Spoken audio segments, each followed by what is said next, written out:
Hello everyone, welcome back to channel. बहुत time बाद हम एक वीडियो ब्लॉग बनाने वाले हैं और मुझे बहुत लोगों ने कमेंट्स करें कि आप टू द पॉइंट बोला करें, तो एक अच्छा फीडबैक है। तो आज हम टू द पॉइंट बात करेंगे।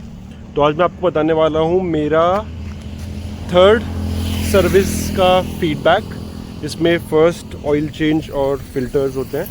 तो मैं आपको बताऊँगा कि मेरा एक्सपीरियंस कैसा रहा और उसकी कॉस्ट कितनी रही।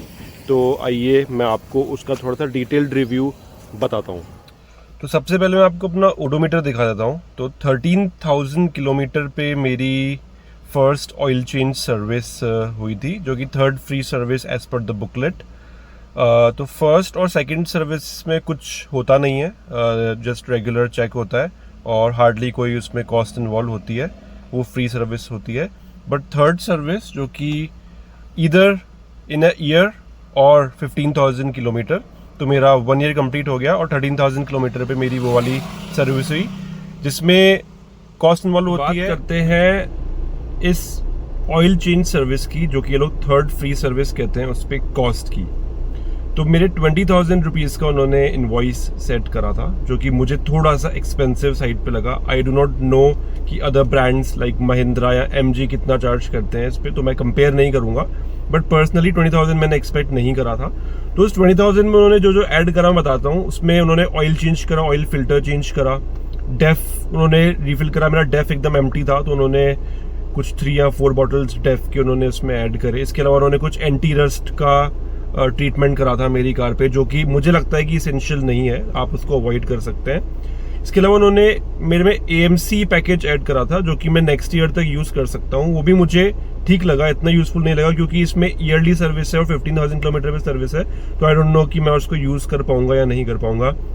इस सब की डिटेल्स मैं आपको इस वीडियो पे डाल दूंगा, एक रिसीप्ट का स्क्रीनशॉट डाल दूंगा, ताकि आप उसको देखें कि उसमें क्या क्या इंक्लूजन्स हुए हैं सर्विस में। बट आई थिंक मैंने ये पिक एंड ड्रॉप कराया था, बट आई थिंक वाइज यही रहता है कि आप खुद ड्रॉप करें और खुद सर्विस एडवाइज़र से मिलके बैठ के बात करें कि आपको क्या ऐड करवाना है सर्विस में, क्या नहीं करवाना है। आई थिंक ये जो मेरी सर्विस है वो थोड़ी सी एक्सपेंसिव इसलिए रही क्योंकि उन्होंने एक अननेसेसरी चीज़ें ऐड कर दी उसमें, जैसे कि एंटी रस्ट या फिर AMC। आई थिंक अगर आप खुद जाएंगे और उनसे बात करेंगे तो it would be somewhere around 14,000 to 15,000 या फिर 12,000, तो वो कुछ बेटर रहता। 20,000 is on the expensive side, right. तो according to me first service मुझे थोड़ी सी एक्सपेंसिव लगी, but otherwise the service experience was okay. उन्होंने टाइमली पिक करी और टाइमली ड्रॉप करी। एडवाइज़र ने अच्छे से मुझे इन्फॉर्म करते रहा कि मेरी गाड़ी की अपडेट क्या है और मेरी गाड़ी की अपडेट स्टेटस क्या है और वो कब मुझे ड्रॉप करने वाले हैं। और पिक एंड ड्रॉप जो पर्सन आया था वो अच्छा था, वेल बिहेव था और उसने मेरी गाड़ी को अच्छे से हैंडल करा। तो ओवरऑल एक्सपीरियंस अच्छा रहा, बट कॉस्ट मुझे थोड़ी सी। करते हैं टाटा सवारी की ईयरली कॉस्ट का, जो आपको मिनिमम बेयर करना ही पड़ेगा। तो 2 चीज़ें मैंने इस बार अपडेट कराई थी। एक तो मेरा इंश्योरेंस, जो कि व्हीकल का इंश्योरेंस होता है, वो थर्ड पार्टी इंश्योरेंस मेरा ऑलरेडी 3 इयर्स का लिया हुआ है, तो वो मैंने नहीं कराया। तो केवल व्हीकल का नील डेप्ट इंश्योरेंस मुझे 25,000 रुपीज़ में मिला था, प्लस 20,000 रुपीज़ आपकी सर्विस कॉस्ट, जो कि 45,000 रुपीज़ ईयरली कॉस्ट बनती है। तो अगर आप देखें तो आई डोंट नो कि एक्सपेंसिव है कि नहीं है, बट ठीक है, मतलब बड़ी गाड़ी के अकॉर्डिंग सर्विस मुझे लगता है कि थोड़ा सा एफिशिएंट और हो सकती थी। अज्यूमिंग कि ये थर्ड फ्री सर्विस ही बोलते हैं इसको, तो उस हिसाब से मुझे एक्सपेंसिव लगी थोड़ी सी। 20,000 rupees is not a small amount. तो 45,000 रुपीज़ पर ईयर का एक्सपेंस है इस कार में, जो कि आप अवॉइड नहीं कर सकते। आई थिंक ये एक्सपेंस इतना ही रहेगा। इंश्योरेंस थोड़ा कम होगा तो सर्विस कॉस्ट बढ़ेगी, कुछ और पार्ट्स चेंज होंगे, जो फ्री सर्विस के पर्क्स से, जैसे लेबर कॉस्ट नहीं थी या सर्विस कॉस्ट नहीं थी, वो ऐड होगी नेक्स्ट ईयर। तो उसके कंपैरिजन में मैं मानूँ तो 45,000 to 50,000 कॉस्ट इसका आपको देना ही पड़ेगा इस व्हीकल का। तो ये था आपका एक कॉस्ट इवैल्यूएशन, आपका ईयरली कॉस्ट कैसा रहेगा।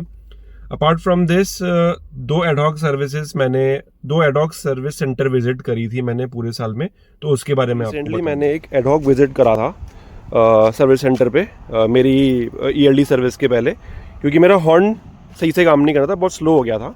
मुझे लगा बहुत क्विक फिक्स होगा, तो मैंने विज़िट किया। तो उन्होंने इस पूरे पैनल को ओपन करा और तब जा कर के यहाँ पे हॉर्न की वायरिंग होती है उसको फिक्स करा।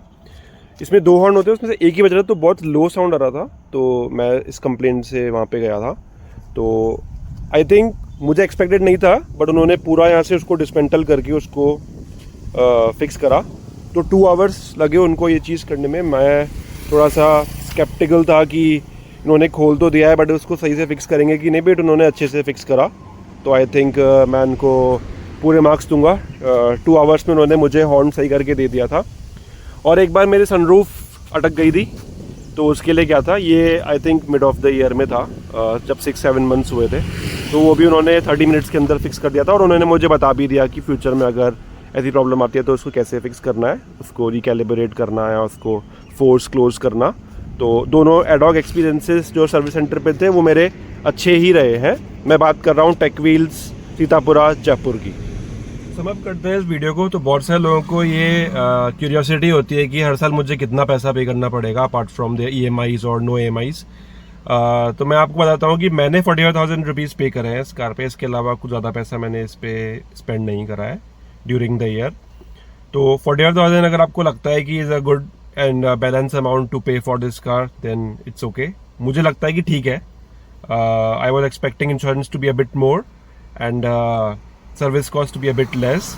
तो मेरी एक्सपेक्टेशन 40 to 50,000 की थी ही कि इतने तो लगेंगे ही। तो 45,000 रुपीज़ मैंने इस साल इसकी मेंटेनेंस पे और इंश्योरेंस पे दिए हैं। आई होप कि मैं और कोई पैसा नहीं दूंगा। Hope so. तो this was the verdict, yearly cost for Tata Safari Adventure Plus. Thank you.